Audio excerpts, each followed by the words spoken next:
नमस्कार दर्शक मित्रों, आप देख रहे हैं जीपीएमसी न्यूज़ 24/7 લાઈવ।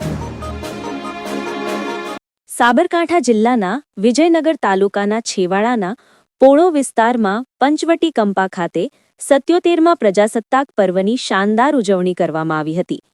આ અવસરે સમગ્ર કંપાના રહીશોમાં ભારે ઉત્સાહ અને દેશપ્રેમ જોવા મળ્યો હતો। કાર્યક્રમના મુખ્ય અધ્યક્ષ શ્રી કમલેશભાઈ એસ પટેલના હસ્તે ગૌરવપૂર્વક ધ્વજવંદન કરવામાં આવ્યું હતું। આ પ્રસંગે દુર્ગાબેન કે પટેલ દ્વારા પ્રજાસત્તાક પર્વના મહત્વ વિશે પ્રાસંગિક ઉદ્બોધન આપવામાં આવ્યું હતું। તેમણે ભારતના બંધારણ અને લોકશાહીના મૂલ્યો વિશે ઊંડાણપૂર્વક સમજ આપી ઉપસ્થિત સૌને રાષ્ટ્રહિતમાં ફાળો આપવા પ્રેરિત કર્યા હતા। ગામના બાળકો દ્વારા સુંદર સાંસ્કૃતિક કાર્યક્રમો રજૂ કરવામાં આવ્યા હતા।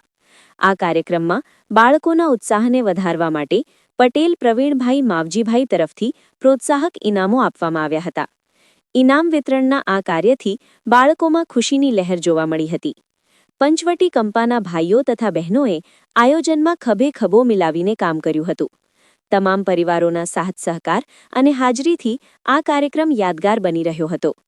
કાર્યક્રમના અંતે અધ્યક્ષશ્રીના વક્તવ્ય પછી સૌએ રાષ્ટ્રગાન સાથે દેશની પ્રગતિ માટે સંકલ્પ લીધો હતો। માધ્યાહન ભોજનના કર્મચારીઓ દ્વારા સુંદર નાસ્તાનું આયોજન કરાયું હતું। Reporter Kamlesh Patel, Vijaynagar, GPMC news 24/7 live.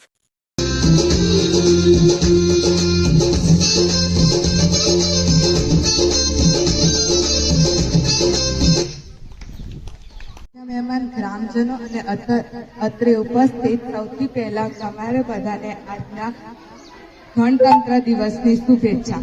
આજે આપણે અહીંયા 77 એટલે કે 77મો ગણતંત્ર દિવસ મનાવવા માટે ઉપસ્થિત થયા છીએ। આ આપણો દેશ 15મી ઓગસ્ટનો આઝાદ થયો, પણ 26 જાન્યુઆરી 1950માં આપણા દેશનું સંવિધાન એટલે કોન્સ્ટિટ્યુશન બન્યું।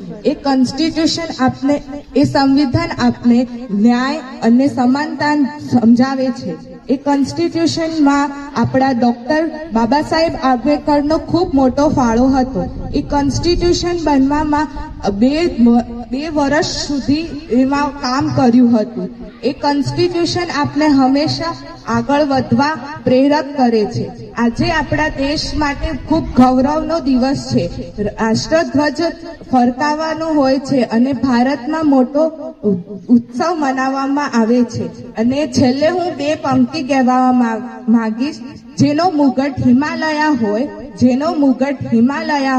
જ્યાં ગંગા વહેતી હોય, જ્યાં વિવિધતામાં એકતા હોય, જેનો સૂત્ર સત્ય મેં વિજય તે હોય, એ દેશ આપણો ભારત દેશ છે।